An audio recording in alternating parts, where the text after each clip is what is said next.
So we are here today direct from 2000 Trees Festival 2024 and I am here today with Lauran Hibberd, everybody. And you are watching, listening to and being part of a Hive magazine interview with me, Joel Arthur. So Lauran, thanks for coming and chatting with me today. I know you've had a bit of a stressful time getting in. However, I do want to know, off the bat, your Spotify bio, okay? I've been doing my research. You have, yeah. It rightly points out that despite having IBS, one can still rock. You can still rock, guys. So, your music generally kind of leans on the tongue-in-cheek side of things with still realistic and relatable lyrics. Yeah. I really like them.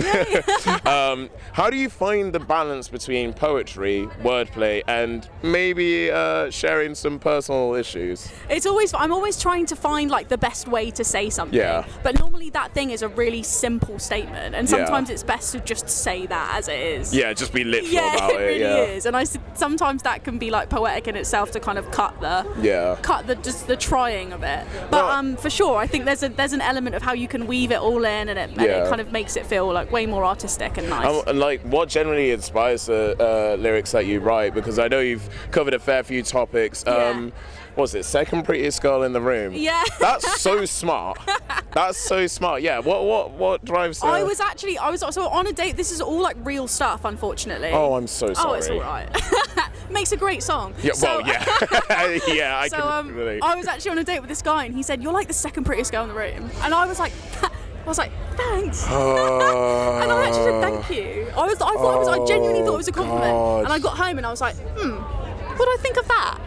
No, that's now that you say it, like if that happened to me, I would write that down. Immediate song. I was like, well, first of all, I was like voice noting in the group chat, like, guys, you will. It's got to go straight to the group chat. Get the consensus. And it was fun. What did the group chat make of that? They were so fuming. Yeah, rightly they were like, so. Are you joking? Why didn't you say anything at the time? Yeah. But so at the time, I was just like in date mode, so I was like, I'm trying to be cool. I was like, it's fine. Tunnel vision kind of thing. Yeah, but it wasn't rose-tinted until glasses. I got back, and I was like, that's not a vibe. Yeah. So can you be inspired to write from anything? Then? Literally anything. Okay. I think like big or small. Like I tend to kind of like dive between really heavy, serious topics. Yeah. And then I could just write a song about like shampoo. I think that adds to the diversity of the festival. Yeah. You know, there's a lot of different genres of bands here today. And I mean, how would you describe your genre specifically? I would say like based on the last few albums I put out, it's definitely like pop rock. Yeah. So like those kind of like big power pop choruses, but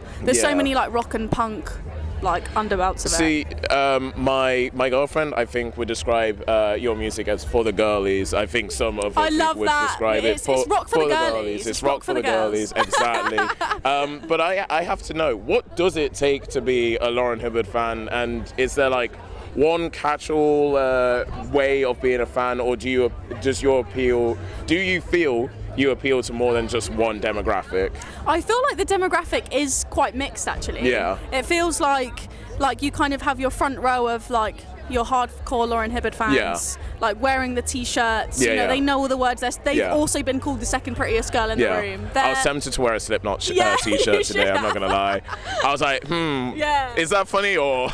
I used to just describe my demographic as like rock for your dads and daughters. Yeah. So like your dad could take his daughter to a show. Like that's a really good way of describing it. He's been forced to take her there because she loves it, but the dad's also at the back going, hang on a minute. Wait, this actually this goes off. Yeah. Okay. So I'm going to say dad and daughter is the demographic. That's incredible. I love that. And in the song Honda Civic, which is great, obviously you do mock the subject of wearing a Slipknot t-shirt, but I think audiences have got to know, are you a fan of Slipknot? And could we maybe expect some other artists' name drops in songs? Maybe that could lead to a collaboration, maybe? 100%. I love Slipknot. I would be so down for that. I think this was not a diss track for Slipknot. No. This was a diss track for the people that think they can wear Slipknot t-shirts when they know nothing about Slipknot. Yeah, they'll come up to you and be like, name one Slipknot song, and you'll be like, name one Lauran Hibberd song.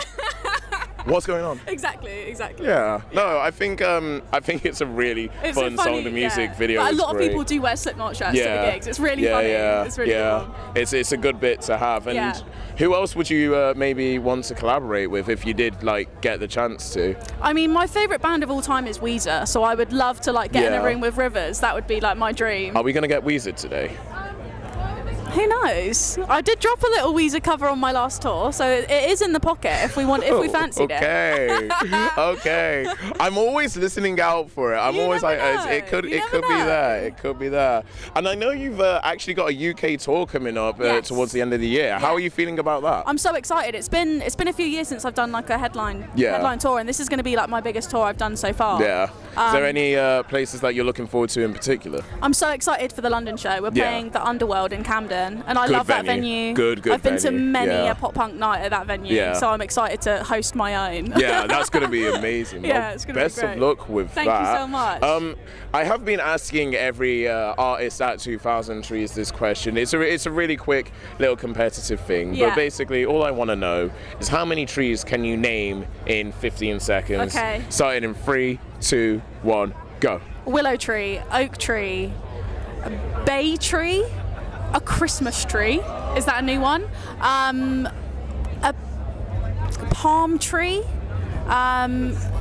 15, that is time. That was a good effort, though. That is a hard question. I mean, my tree knowledge went.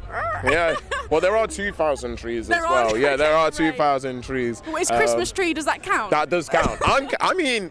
You said it, didn't you? I said it. You said it. There you go. It must count. And finally, just to wrap up things here, obviously you're an artist. It's 2000 Trees. There are loads of beautiful and diverse people. There are both dads and daughters here. Yes. And frankly, I don't think we have an official mascot to represent 2000 Trees yet. So I've gone ahead and designed one myself. Yeah. And I thought who best to ask other than the people at 2000 Trees who make the music what it should be called and maybe come up with a catchphrase as well. So, okay, what we got? We have this fella right here. I love him.